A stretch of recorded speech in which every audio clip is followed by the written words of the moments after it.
sagalee haa taanu uummata keenya sagalee haa taanu irra deddeebinee walitti haa himnu. Goobana Daacceen uummata keenya akkanatti fixe.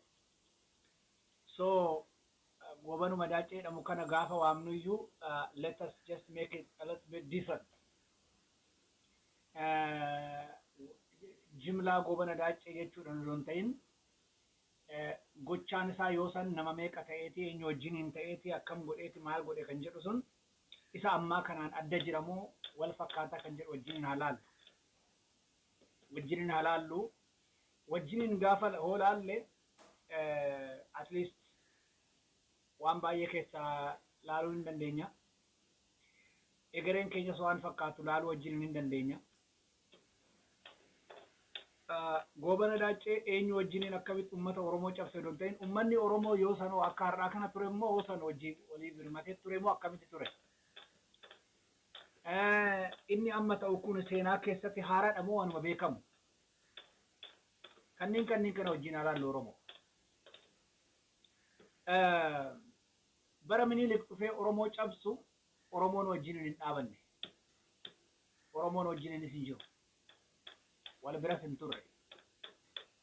In fact jaarraa 16 irraa jalqabee Oromoon wajjin hin turre, wajjin hin dhaabbanne, walitti hin dhufne. So kanaaf kophaatti waan nu argeef kophaatti addaan qoqqoodee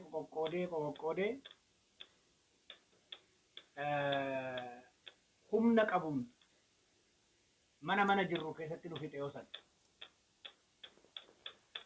Oromoon yoo san isin falmata hundumtu gaafatti dhufe falmata jechuu kooti. Haa ta'u malee wajjiniin ta'ee humna wajjiniin dhaabbatee akka saba tokkotti akka saba warra kaanitti wajjin dhaabbatee falmatee hin beeku. Waan hin falmanneef diinnis Oromoo mootee hin beeku. Nafxanyaan Oromoo cabsitee hin beeku. Nafxanyaan Oromoo mootee hin beeku. Nafxanyaan biyyas fayyifteen beektu, biyyas dhaabdeen beektu, biyyas ijaarratteen beektu, garuu immoo ijaaramuudhaan kan biraa cabsuudhaan of course Oromoo hin caalti.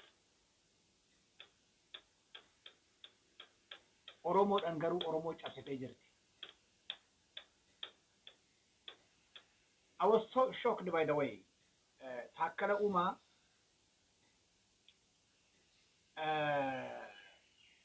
አሁን ካገባት አንድ ሚኒስትር ነች ምንድን ነች ያገባት ሴት አለችና በመንግስት ሚዲያ ላይ ተቀምጦ ስለ ኦነግ የሰጠውን መግለጫ ሰምቼ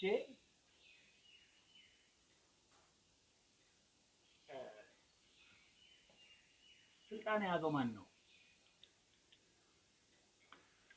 ኡመኒ ኦሮሞ ቀብሶ በኩማ ለማፍቀደ ሰደቲሰን ከንከነ ኤኙቱ ወጅኒን ቀብሳይ ኤኙፍ ቀብሳይ አንጎ ነሞይቲፍ ቃማ ወይቲፍ ቀብሶፍ ነሞ ማስተር ፕላኒ ከን ኦፍራ ዳቡፊ ኦሮሞን ቢየሳ ከጎንፈቱ ታሲሱ ቀብሶፍ ነሞ ማልታኔ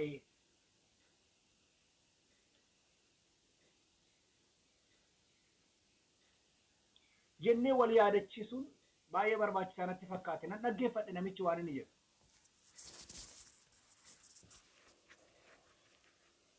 Fakkii inni kennu gaafa inni dubbatu niitiin isaa sabaan warra nafxanyaati gammaddee fuuldura teessee ija keessa ilaalti akka inni gaman bococorre. Ishee fuuldura taa'eeti ishee gammachiisuudhaaf. Hindiddigne waan baay'ee gadi diddige alli Oromoo akkanoo ta'e akka jiraatullee eeyyamuun barbaachisaa natti fakkaatu anaaf baay'ee nama qaanessa shame. Egaa bara Minilik dhufee nu cabsisan waa sadi jira. Inni sun kana wajjin wal fakkaata duraan dursee isan noonnoochuu barbaada. Tokkoffaa kan Oromoo cabse Goobana. Kan Oromoo cabse Goobana jechuun organization biraa maqaadhaan hin beeknu let us call him like Oppidio 1 yookaan Oppidio durii kan hin beekne Oppidio bara Minilik. Gooban nama tokkodha miti waan ta'eef. probably goobana jennee nuti waamnu kana asoof naa'u Shimallis Abdiisaa ta'uu danda'a. Shimallis Abdiisaa jala caasaa dheeratu jira, caasaa bal'aatu jira, humna mootummaatu jira.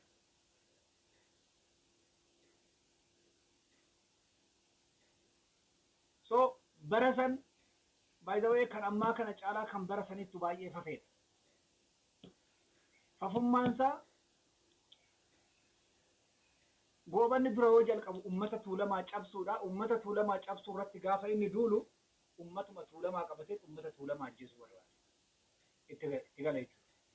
So ummata tuulamaa qabateeti nafxanyaa fidee ummata tuulamaa jalatti qaba.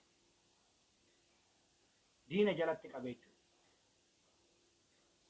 Erga isaan fixee booda ilmaan maccaa bira dhaqee akkuma har'a nafxanyaan dhuftee Wallagga keessatti ilmaan Oromoo fixaa jirtu yoo sanis dhaqee nafxanyaa fidee irratti naqee jechuudha. Yoo sanis nafxanyaa fidee itti naqe. Jimma dhaqe nafxanyaa dhuma dhaqee itti naqe.